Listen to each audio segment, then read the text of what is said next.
오늘 기다림과 응답 이러한 제목을 가지고 말씀을 나누도록 하겠습니다. 저희 딸 이야기를 조금 하겠습니다. 저희 딸 아이가 감리교 신학대학을 졸업하고 그리고 유학에 대한 그런 꿈이 있다고 해서 2020년 코로나가 막 시작되는 2020년에 졸업을 하면서 동시에 미국에 있는 보스턴 대학교 신학대학원에 이제 입학을 하게 되었습니다. 코로나가 시작되면서 1년 동안은 온라인으로 이제 공부했고, 코로나가 이제 시작되었지만 2021년부터는 현장 수업을 한다고 해서 2021년도에는 이제 미국에 들어가서 공부를 했고, 3년 과정을 마치고 졸업을 했습니다. 정말 하나님의 은혜였습니다. 신학대학원 3학년을 졸업할 무렵에 예원이가 자기는 아무래도 사회복지 쪽에 아무래도 자기는 공부를 하는 게 좋겠다 그런 이야기를 해서 공부를 더 하고 싶다고 해서 보스턴 칼리지라고 하는 학교에 사회복지, 사회사업, 사회정책 쪽으로 공부를 더 하게 되었습니다. 그래서 2년 과정을 공부를 하고 올해 5월 달에 이제 졸업을 했습니다. 마찬가지로 하나님의 놀라운 은혜였던 것 같아요. 정말 졸업을 하고 이제 미국에서 취업을 하고 이제 미국에서 자기가 공부한 것들을 이제 가지고 미국에서 생활하고 싶고 그래서 취업을 이제 하려고 준비를 하는데 참 지금 미국이 취업이 참 어렵습니다. 그래서 미국에 있는 미국 시민권자들도 사실은 취업이 참 어려워요. 지금 이미 직장 생활하고 있는 사람들도 이제 인원 감축으로 인해서 회사를 그만둬야 되는 그런 상황들이 많다 보니까 취업하기가 너무 어렵고 그런 상황에서 이제 예원이 같은 경우는 미국 시민권자가 아니라 외국인이잖아요. 외국인이다 보니까 취업이 굉장히 어렵고 또 트럼프 정권이 이제 사회복지나 이런 쪽으로는 오히려 더 감축하고 지원을 하지 않는 그런 상황이 있다 보니까 더더욱 이제 취업이 이제 어려운 그런 상황입니다. 그래서 아직 취업을 못하고 있고, 그러나 예원이가 이제 미국에서 취업을 해서 생활하기를 원하니까 저도 그렇고 저희 아내도 그렇고 계속 예원이의 취업을 위해서 기도를 하고 있습니다. 이제 취업이 어려운데 한 번에 이렇게 취업이 되는 것이 아니라 여러 번의 면접과 절차를 걸쳐서 취업이 됩니다. 보통 4번, 5번의 절차를 걸쳐야 되는데 최종까지 가는 최종으로 올라가서 이제 마지막 관문을 통과하면 이제 취업이 되는 그런 과정이 2번이나 있었어요. 최종까지 올라가는.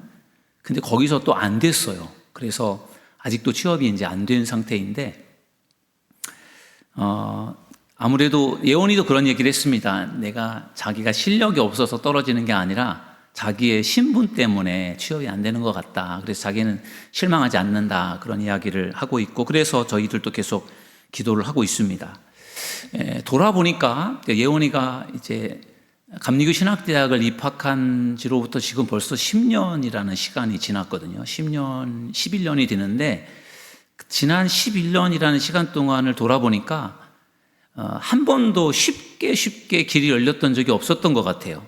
감리교 신학대학에 간 것도 사실은 뭐 본인이 처음부터 가려고 계획했던 건 아니고 아무튼 하나님의 인도하심 속에 섭리 속에 갔다고 생각이 되고 그 이후에 뭐 유학하는 거라든지 여러 가지 모든 일들이 뭐 재정적인 문제도 그랬고 어떤 쉽게 일이 풀린 적이 거의 없어요. 정말 그러나 쉽게 일이 풀리진 않았지만 그렇다고 해서 일이 풀리지 않은 적도 없어요. 근데 참 희한한 게 꼭 막판에 가서 이렇게 길이 열려지는 경우들이 참 많았어요.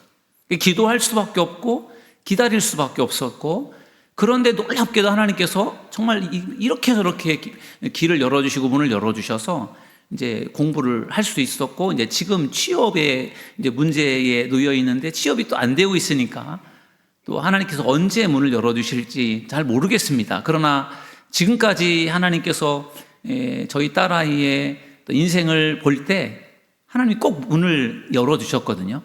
그것도 끝에 가서. 그래서 분명히 하나님께서 뭔가 다른 계획을 분명히 가지고 계실 것이다 그런 생각을 가지고 기도를 하고 있습니다. 오랜 기다림 끝에 늘 문을 열어주셨고 길을 열어주셨기 때문에 또 하나님께서 이번에도 그렇게 일하실 걸 믿고 기도하고 있는데, 여러분들도 저희 딸의 미래를 위해서 기도해 주시면 감사하겠습니다. 저는 하나님은 반드시 응답하시는 하나님인 줄로 믿습니다. 우리는 어떤 순간에도 인내하며 기다리며 기도한다면 하나님께서 반드시 응답해 주실 줄 믿습니다. 오늘 예배부와 문화부와 예배부가 헌신하며 예배를 드립니다. 오늘 문화부는 우리 교회 문화사역, 찬양사역이라든지 또 여러 가지 교인들 친교 행사들을 맡아서 진행하는 그러한 중요한 부서이고, 또 예배부는 우리 교회 예배를 이제 준비하고 예배를 이끄는 중요한 부서입니다.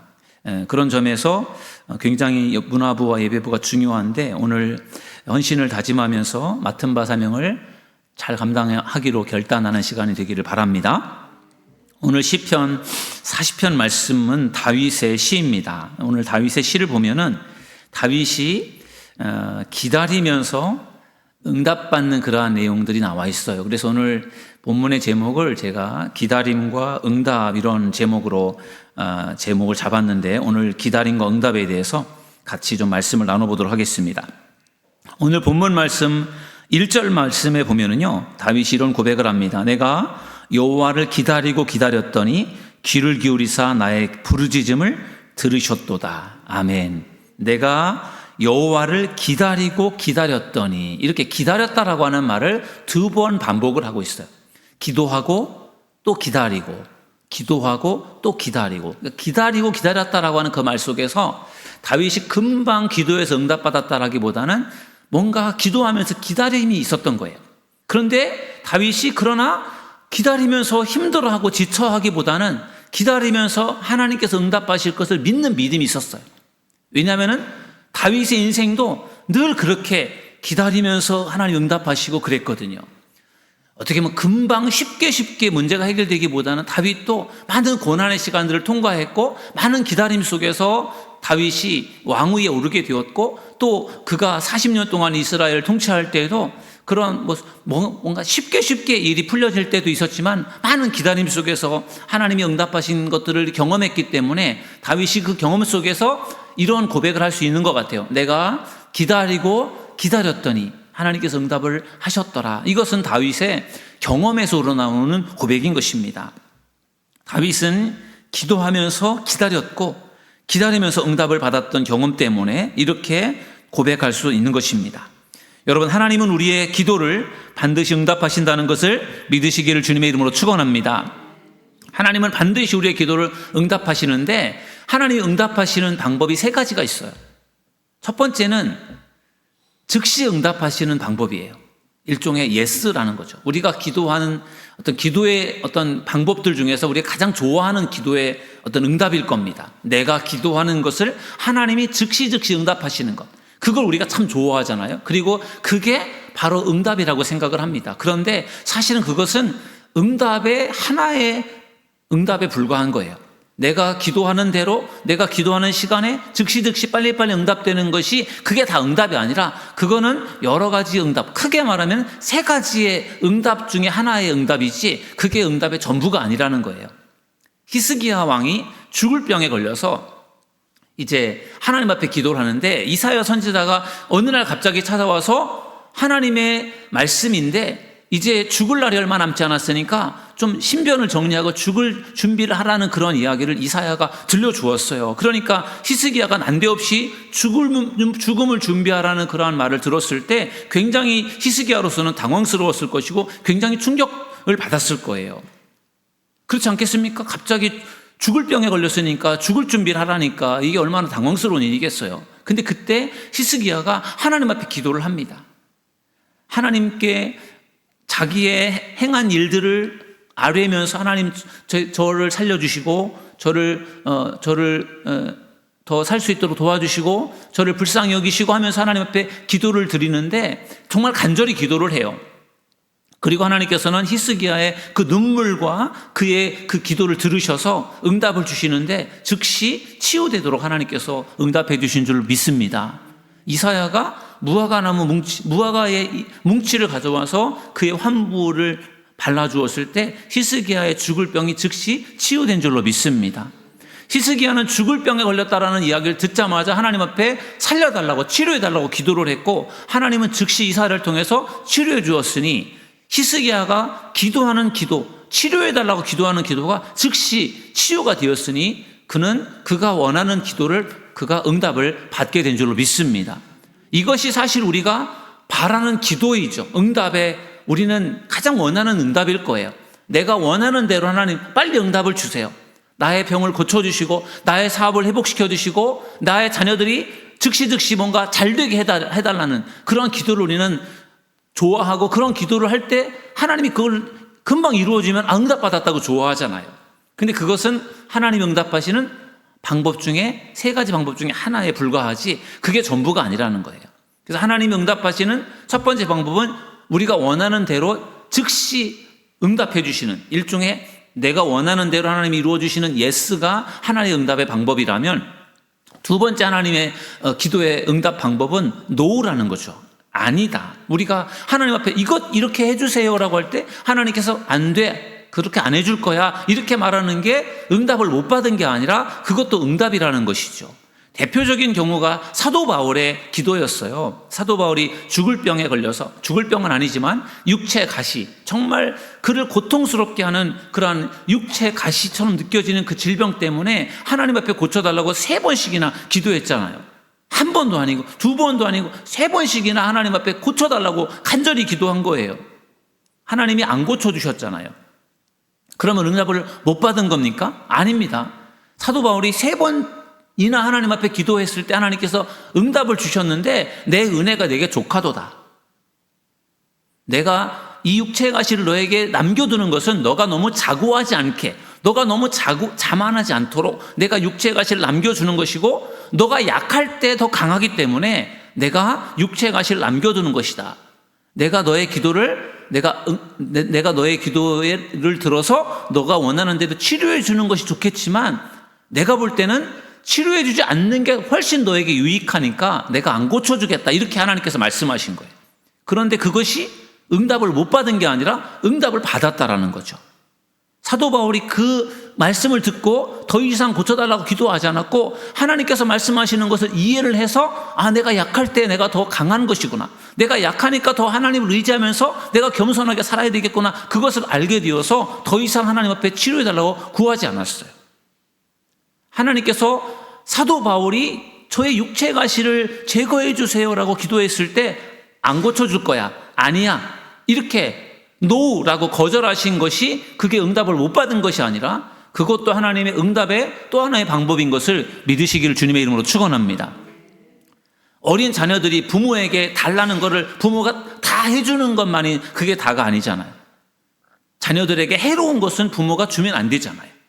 그럴 때 부모는 노라고 말하는 게 그게 옳은 것이고, 그것 하나님도 마찬가지로 우리가 유익한 것을 구할 때는 하나님께서 주실 수 있겠지만, 우리가 구하는 것은 하나님께서 주시지 않고 안 돼라고 말할 때 그것도 하나님이 응답하시는 하나의 방법임을 여러분 믿으시기를 주님의 이름으로 축원합니다. 내가 원하는 것을 하나님이 주시는 것, 그것이 응답이지만, 때로는 하나님께서 안 주시는 것, 그것도 하나님의 또 하나의 응답임을 믿으시기를 주님의 이름으로 축원합니다. 여러분들이 기도하는 것이 그것이 안 되었다고 해서 낙심하지 마시고, 아, 여기에도 뭔가 하나님의 뜻이 있구나, 그런 생각을 가지고 그것도 하나님의 응답이다라는 것을 받아들이는 여러분들이 되기를 주님의 이름으로 축원합니다. 3번째 하나님의 응답은 뭐냐면요, 기다리라는 것입니다. 기다리라. 우리는 내가 원하는 시기에 빨리빨리 응답이 안 되면 응답을 못 받은 줄로 생각을 하는데, 하나님은 때로는 우리에게 응답을 지연시켜서 하나님이 우리가 원하는 것들을 늦게 해주시는 경우들이 많아요.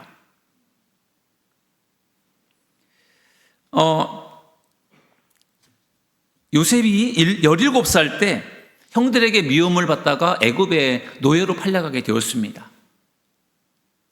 그리고 보디발 장군의 집에서 가정 총무 생활을 하다가 나중에는 보디발 장군의 아내에게 모함을 받아서 감옥살이를 하게 되고, 그 시간이 여러분 13년입니다. 17살에 애굽의 노예로 팔려갔다가 보디발 장군의 집에서 가정총무로 일하다가 그리고 나서 감옥 생활을 하고 그 시간이 13년이라는 세월인데요. 그 13년이라는 세월 동안에 거의 절반 이상은 감옥에서 있었어요. 그러니까 요셉의 인생이 참 안 됐지 않습니까? 슬픈 인생이죠. 그가 뭐 잘못한 것도 없습니다. 뭐 형들에게 잘못한 것도 없어요. 어떻게 보면 형들이 시기 질투해서 그를 죽이려다가 애굽의 노예로 팔은 것이고, 그가 보디발 장군을 위해서 충성을 다했는데 그가 잘못한 것도 없으면서 누명을 쓰고 감옥에 들어가게 된 거예요. 그러니까 요셉으로서는 억울하고 속상해서 하나님 앞에 얼마나 기도했겠습니까? 성경에는 뭐 기도했다라고 이렇게 자세하게 나오지 않지만 분명히 하나님 앞에 기도했을 거예요. 그런데 하나님은 요셉을 감옥에서 금방 나오게 하지 않았고, 그가 억울한 것을 누명을 풀도록 하나님께서 해주시지도 않았어요. 어떻게 보면 그냥 오랫동안 그냥 그를 어떻게 보면 그냥 그대로 내버려 두셨어요. 그러다가 요셉이 30살이 됩니다. 그때 애굽의 왕 바로가 희한한 꿈을 꾸게 되었고, 그 꿈을 아무도 해석하지 못할 때 요셉이 꿈을 해석합니다. 그것도 감옥에서 만났던 그 술 빚는 관원장의 꿈의夢을 했던 것이 그게 하나의 근거가 되어서 그가 그걸 기억해내서 이제 요셉에게 그 바로 왕이 꿈을 해석할 수 있는 기회를 주게 되고, 그래서 요셉이 바로의 꿈을 해석하면서 애굽의 총리가 됩니다. 그게 요셉이 30살 때 일이에요. 하나님께서 요셉을 억울한 상황 속에서 그냥 내버려 둔 것 같기도 하고, 요셉이 기도했지만 하나님께서 그냥 기도를 안 들어주시고 계속해서 어려움 속에 놓아둔 것 같지만, 그게 사실은 기다리게 하신 거예요.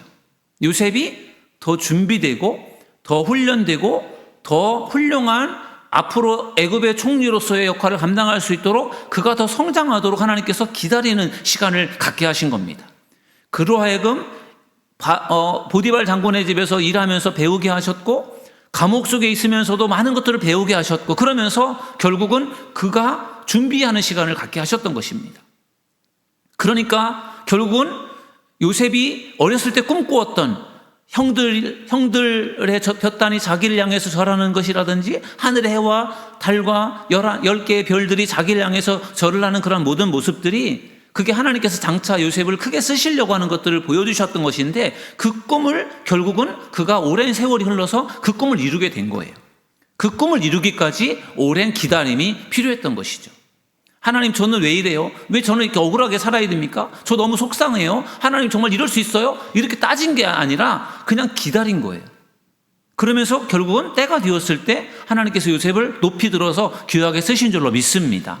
그런 점에서 기다리는 것이, 하나님의 때를 기다리는 것이 매우 중요해요. 한국 사람들이 좀 급하잖아요. 뭔가 빨리빨리 이루어지길 원하고, 내가 기도한 것이 빨리빨리 이루어지지 않으면 응답을 못 받은 것 같고, 그런데 하나님은 때로는 우리에게 기다리는 시간들을 통해서 뒤늦게 가서 응답을 주시는 하나님이시기 때문에 우리는 그것도 하나님의 응답임을 믿고 기다리는 믿음의 사람들이 될 수 있기를 주님의 이름으로 축원합니다. 저희 교회가 효성동에서 개척이 되었다가 지금의 이 가정동 성전으로 이제 온 것이 개척한 지 4년 만에 있었던 일이에요. 우리 교회가 교회 건축을 위해서 막 기도하면서 만 2년이라는 시간 동안의 어려움 속에서 교회 건축을 위해서 어려움을 겪었는데, 그리고 나서 2년이라는 시간이 지나서 지금의 가정동 성전으로 우리 교회가 이렇게 성전을 마련하여 옮기게 되었습니다. 성전 건축에 대한 꿈을 가지고 기도하고 준비했던 시간은 2년이고 개척된 이후에는 4년이었어요. 그때로서는 그 2년이라는 시간, 우리가 성전을 빨리 어딘가 만들어야 되고 성전을 지어야 될 텐데 이것이 빨리빨리 이루어지지 않아서 너무 힘든 시간이었는데 2년이라는 시간이 그때는 굉장히 긴 시간으로 느껴졌어요. 근데 이렇게 시간을 돌아놓고 보니까 2년이라는 시간이 그렇게 긴 시간이 아니었던 것 같아요. 하나님이 우리 교회를 사랑하셔서 개척한 지 4년 만에, 그리고 성전 건축을 위해서 기도하고 준비한 지 2년 만에 지금의 아름다운 성전을 우리에게 주신 줄 믿습니다. 훨씬 더 오랜 세월이 필요했을 수도 있는데 하나님이 우리 교회를, 성도들을 사랑하셔서 우리에게 아름다운 성전을 빠르게 주신 줄로 믿습니다.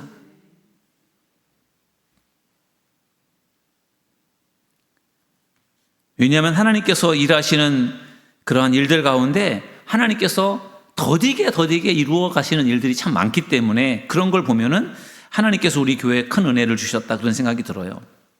하나님께서 아브라함에게 고향과 친척과 아버지의 집을 떠나서 내가 지시할 땅으로 가라 이렇게 명령하시면서 내가 너에게 하늘의 별처럼 바닷가의 모래알처럼 많은 자손을 주겠다. 자손을 번성케 하겠다. 이렇게 약속을 하셨습니다. 그때 아브라함의 나이가 75세였습니다. 근데 하나님이 그 약속을 언제 이루십니까? 그로부터 오랜 세월이 지나서 그 약속을 이루시는데 자그마치 25년이 지나서 처음으로 아들을 낳잖아요. 아브라함이 100세 때 첫 번째 아들을 낳아요. 그럼 그 아들을 낳기까지도 어려운 시간이 있었지만 그 아들을 통해서 언제 하늘의 별처럼 바닷가의 모래알처럼 자손을 주실까? 참 이해하기 어려운 일인데 그런데 그 시초가 되는 그 아들이 이삭, 100세에 낳은 이삭이었잖아요. 그 이삭을 낳기까지도 무려 25년의 시간이 필요했어요. 그 25년을 아브라함이 기다리지 못해서 때로는 그 종을 양자로 삼기도 하고 또 하가를 통해서 이스마엘을 또 서자를 얻기도 하고 이렇게 해서 자기 나름대로 인간적인 방법으로 자손을 가지려고 하는 그런 노력을 했지만 사실 그거는 인간적인 욕심이고 생각이었을 뿐이지 하나님의 계획은 다른 데 있었어요. 아브라함을 통해서 사라를 통해서 이삭을 주시고 이삭을 통해서 요셉을 이삭을 통해서 야곱을 통해서 요셉을 그리고 야곱을 통해서 12아들들을 통해서 이스라엘 형성하고자 하는 하나님의 계획이 있었던 거죠. 그것을 아브라함이 기다리지 못했던 거예요. 왜냐하면 인간적인 생각 때문에 그렇습니다. 그런데 하나님은 약속하신 것을 분명히 이루셨고 더디지만 분명히 하나님께서 아브라함에게 약속하신 그 약속을 그의 후손들을 통해서 이루어 주신 줄로 믿습니다. 그래서 우리가 하나님을 신뢰하며 기다리는 것이 매우 중요합니다. 하나님께서 모세에게 출애굽의 사명을 맡기시면서 이스라엘 백성들을 하나님께서 가나안 땅, 젖과 꿀이 흐르는 가나안 땅으로 인도하겠다 그렇게 약속을 해주셨죠. 모세가 자신이 없어서 그 산 부르심을 계속해서 정말 거절하고 하다가 나중에 가서는 순종을 해서 그 일을 하는데 결국 하나님께서 모세를 통해서 이스라엘 민족을 애굽에서 탈출하게 해주셨습니다. 10가지 놀라운 그 재앙, 기적을 통해서 이스라엘 민족이 애굽을 출애굽하게 되었습니다. 그런데 그들이 애굽을 탈출해 나왔지만 그들이 가나안 땅에 들어가기까지는 무려 40년의 세월이 필요했습니다. 그 40년의 세월이 걸렸던 중요한 이유는 이스라엘 백성들이 하나님을 신뢰하지 않고 불평불만하고 원망했기 때문에 어떻게 보면 하나님의 징계로 그들이 40년 동안 광야 생활한 것이기도 하고 한편으로는 하나님이 그들을 40년 동안 가나안 땅에 들어갈 하나님의 백성으로 훈련시키고 준비시키기 위한 40년의 시간이 필요했던 것입니다. 그냥 애굽을 탈출해 나왔다고 해서 그냥 저절로 가나안 땅에 들어가는 것이 아니라 가나안 땅에는 이미 가나안 족속들이 살고 있었기 때문에 그 땅을 정복해 나가려면 준비가 필요했던 것이죠. 하나님은 이스라엘 백성들을 애굽에서 탈출해 나오게 하셨지만 그들이 가나안 땅에 들어가기까지는 40년이라는 오랜 세월 동안의 기다림을 하나님은 필요로 했던 것이죠. 이와 같이 하나님이 하시는 일들을 보면은 즉시 금방금방 이루어지는 것이 있는가 하면은 하나님의 시간과 때가 필요한 때가 있다라는 것이죠. 그래서 우리는 그 하나님을 믿고 신뢰하면서 기다려야 될 줄로 믿습니다. 그래서 하나님은 우리가 원하는, 좋아하는 즉시 응답하시는 그 방법 말고도 하나님은 때로는 안 돼라고 하는 그런 방식으로도 응답을 주시고 또 때로는 기다리라고 하는 그런 말씀을 통해서 우리에게도 기다리는 시간을 갖게 하시고 하나님이 이루어 주시는 그러한 하나님이심을 여러분들 믿으시기를 주님의 이름으로 축원합니다. 그렇기 때문에 우리는 이 세 가지의 응답을 우리가 분명히 믿고 신뢰해야 되는 것입니다. 1번만, 첫 번째, 내가 원하는 대로만이 응답이 아니라 때로는 안 되는 것도, 때로는 좀 더 기다림이 필요한 것도 다 하나님의 응답이고 하나님의 방법임을 여러분들 믿으시기를 주님의 이름으로 축원합니다.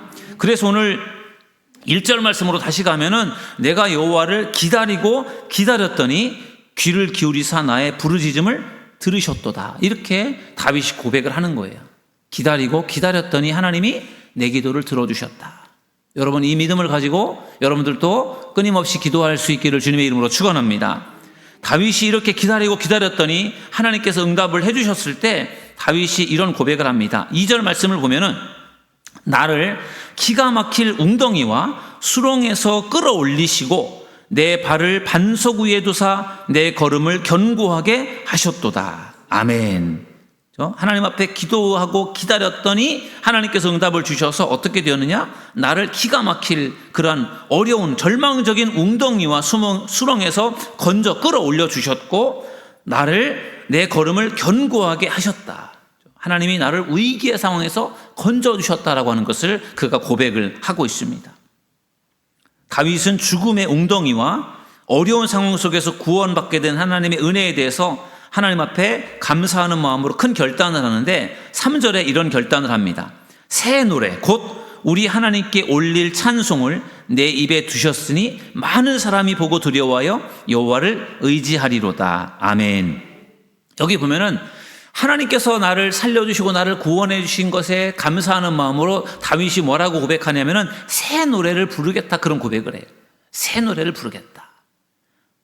여기서 새 노래라고 하는 것은 다윗이 전에 부르지 않았던 전혀 새로운 노래라기보다는 다윗이 그동안에 불렀던 노래를 부르는 것인데 뭔가 느낌이 다른 거죠. 하나님의 은혜를 경험하다 보니까 하나님 앞에 전에 불렀던 노래를 부르는데 그게 은혜가 되는 거예요. 그리고 뭔가 감동이 되는, 그래서 다윗이 그것을 새 노래라고 표현한 거예요. 여러분, 우리가 새로운 노래를, 늘 새로운 노래를 부른다고 해서 우리 마음속에 새로운 느낌이 들어가는 것이 아니라 우리가 잘 알고 있는 전에부터 많이 불렀던 찬양을 불러도 우리의 마음속에 새로운 은혜가 주어질 때가 있어요.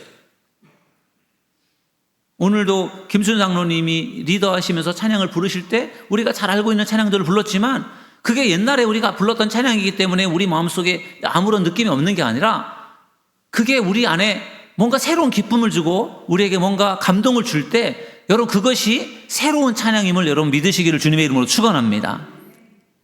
새롭다라고 하는 것이 새로운 것이기 때문이라기보다는 우리가 뭔가 사모하는 마음으로 하나님 앞에 찬양하며 예배를 드릴 때 우리 안에서 새로운 기쁨과 그리고 감동이 솟아나게 될 줄로 믿습니다.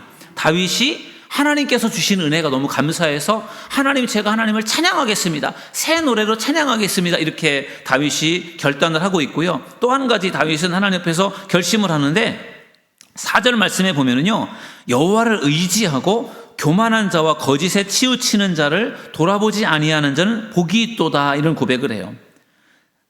세 가지를 소개하면서 복이 있는 사람은 이런 사람이다라고 소개하는데 여호와를 의지하는 사람, 교만한 자와 거짓에 치우치는 자를 돌아보지 아니하는 자, 이런 자가 복이 있다, 이렇게 고백을 하고 있습니다. 어떻게 보면은 하나님을 의지하는 사람과 교만한 자, 거짓에 치우친 자, 이건 어떻게 보면 굉장히 상반된 사람들이잖아요. 그런데 이 사람, 이런 교만한 자라든지 거짓에 치우친 자를 돌아보지 않는 그러한 사람, 그런 사람들하고 가까이 하지 않는 그런 사람에게 복이 있다라고 말할 때 이것은 사실은 여호와를 의지하는 그런 삶을 강조하고 있는 말씀이에요. 그래서 하나님을 의지하겠다, 이것을 다윗이 결심을 한 거죠. 하나님 앞에 내가 새로운 찬양을 드리겠습니다. 하나님의 은혜가 너무 감사해서 그러면서 내가 하나님을 의지하겠습니다, 이런 결단을 하는 것입니다. 다윗은 수많은 고난을 겪었고 수많은 하나님의 은혜를 경험한 사람이에요. 많은 하나님의 응답을 경험한 사람이에요. 그래서 다윗은 어떤 순간에도 하나님을 신뢰하며 하나님을 의지하는 사람입니다. 여러분, 믿음이 정말 좋은 사람과 믿음이 연약한 사람의 차이는 고난의 상황 속에서 하나님을 의지하느냐 의지하지 않느냐, 그걸 보면 알 수 있어요. 다윗은 아무리 어려운 상황이 찾아와도 하나님을 믿고 의지했어요. 왜냐하면 하나님이 반드시 살아계시고 자신과 함께 하시고 도와주신다는 믿음을 가지고 있었거든요. 그러니까 자기가 어려운 상황에 놓여 있다고 할지라도 하나님을 여전히 믿고 신뢰하는 거예요. 근데 믿음이 없는 사람은 고난이 찾아오고 어려움이 찾아오면 흔들리고 넘어집니다. 하나님이 정말 계시다면 어떻게 이럴 수 있을까? 하나님이 정말 계신 것이 맞을까? 이런 회의감이 밀려올 수도 있고, 그리고 흔들릴 수도 있고 넘어질 수 있어요. 믿음이 연약하기 때문에. 그렇기 때문에 우리에게 정말 중요한 것은 언제나 하나님을 믿고 의지하고 신뢰하는 저와 여러분 모두가 되기를 주님의 이름으로 축원합니다. 하나님은 살아계시고 하나님은 이 세상 만물을 창조하셨고 지금도 우리를 삶을 주관하시고 계시고 지금도 우리 곁에 계시고 우리를 좋은 길로 인도하시는 하나님이심을 믿으시기를 주님의 이름으로 축원합니다.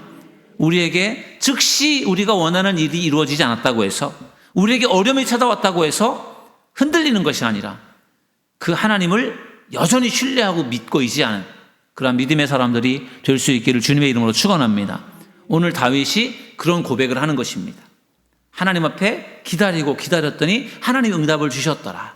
그러니까 나에게 또다시 하나님이 응답을 주셨는데 그러니까 나는 하나님 앞에 내가 또 찬양을 드릴 것이고 나는 하나님을 늘 의지하며 살겠습니다. 이렇게 다윗이 고백을 하는 것입니다. 오늘 기다림과 응답이라는 이런 제목을 잡아봤어요. 여러분, 하나님이 응답하실 때 때로는 더디게, 느리게, 때로는 오랜 기다림 속에 응답을 주실 때가 있어요. 그래서 우리가 흔들리지 말고 응답이 내가 원하는 일이 이루어지지 않았다고 해서 흔들리지 마시고 그럼에도 불구하고 여전히 하나님을 믿고 신뢰하면 하나님은 반드시 응답하시는 하나님이심을 믿으시기를 주님의 이름으로 축원합니다. 그 믿음이 있으면 우리는 더디더라도 기다릴 수가 있는 것입니다. 그러나 그 믿음이 없으면 우리가 못 기다리는 거예요. 여러분, 하나님은 반드시 응답하시는 분이고 우리에게 좋은 것을 주시기 위해서 때로는 더디게 미루시기도 하시고 때로는 우리를 준비시키기 위해서 더 미루기도 하시는 하나님이심을 믿고 하나님을 신뢰하시고 하나님 앞에 늘 기도하셔서 하나님이 주시는 풍성한 은혜를 경험하며 응답을 받으시는 저와 여러분 모두가 되기를 주님의 이름으로 축원합니다.